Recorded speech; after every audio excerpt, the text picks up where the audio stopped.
hana ni abin da baka so in yi, da kayi zan amsa ya Allah subhanahu wa ta'ala. Imani na farko, azumi shine na biyu, na uku tsoron Allah subhanahu wa ta'ala. To dalili da hikima da zaka gane hikimar zuwa da azumi tsakankanin waɗannan abubuwa guda biyu, akwai bukata ka gane menene muhallin imani din, menene imani ko menene muhalli na imani ko menene muhalli na taqwa, kuma ina ne muhallin azumi. Saboda ka imani shine mutum ka yadda, ka amuntu, ka gamsu, ka rungumi dukkanin abin da annabi ya zo da shi daga gurin Allah subhanahu wa ta'ala, wa hadha huwa al-iman. Sannan kuma at-taqwa, babban sahabin nan na manzon Allah sallallahu alaihi wasallam shi sayyidina Aliyu ya fassara, yace in aka ce at-taqwa abinda ake nufi da shi al-khawf min al-jalil, jin tsoron Allah. Khawf min al-jalil, mutum ya sanya katanga tsakaninsa da sabawa Allah subhanahu wa ta'ala. Duk abinda zai Allah ne yace, abinda zai bari Allah ne yace.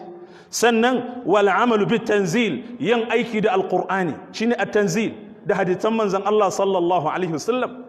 Sannan kuma war ridwa bil qalil, mutun ya yadda da gwargwadon abinda Allah madaukakin sarki ya tsaga ya bashi daga cikin taskan arziki, taska na arziki na lahul mahfuz.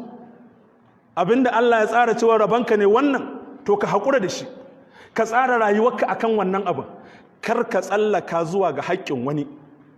Ka yi haƙuri, dukkanin abin da Allah ya tsara za ka same shi, wallahi kafin ka mutu sai ka same shi.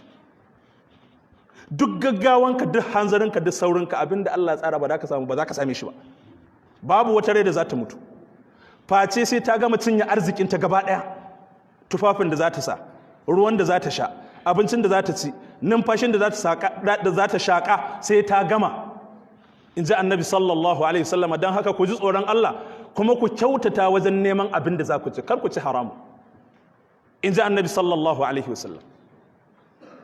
Wata rana sayyiduna Aliyu din ya fito zai je anguwa,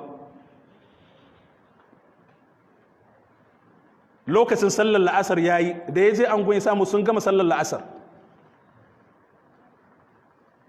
sai ya sauka akan dokinsa zai yi sallar la'asar, sai ya ce ma wani kula mun da doki, zan yi sallar la'asar. Lokacin da sayyidina Aliyu ya shiga cikin masallaci yana sallah, sai wanda aka bashi ajiyan doki sai ya sace sirdin doki ya tafi da shi.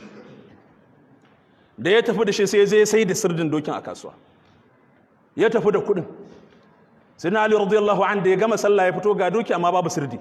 Can ajima wani zai je wuce sai ya kira shi, ya ce je ka siyo min sirdin doki, ya bashi dirhami biyu. Ya je kasuwa yana yawo maraice yayi, har zai dawo sai suka haɗu da wani na tallan sirdin doki. Nawa za ka sayar min? Suka yi ciniki, shi bai sallama masa, ya ce kaga in ka sayar min dirhami biyu na saya, in baka sayar min ba na haƙura.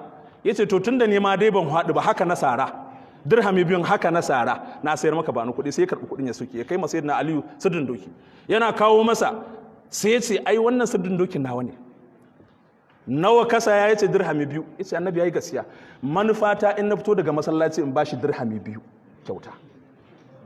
Sai ya kasa yin haƙuri, ya samu dirhami biyun amma ta wani hanya? Ta hanyar haram. To haka rayuwa take, idan kai haƙuri halal za ka samu duk arzikinka ta hanyar halas, amma in kai gaggawa za ka samu abin amma ta hanyar haramun. Duk abin da Allah tsara sai ka same shi. In kai gaggawa ta hanyar haram, in ka bi a hankali ta hanya na halaliya. Wata ran sayyidina Ali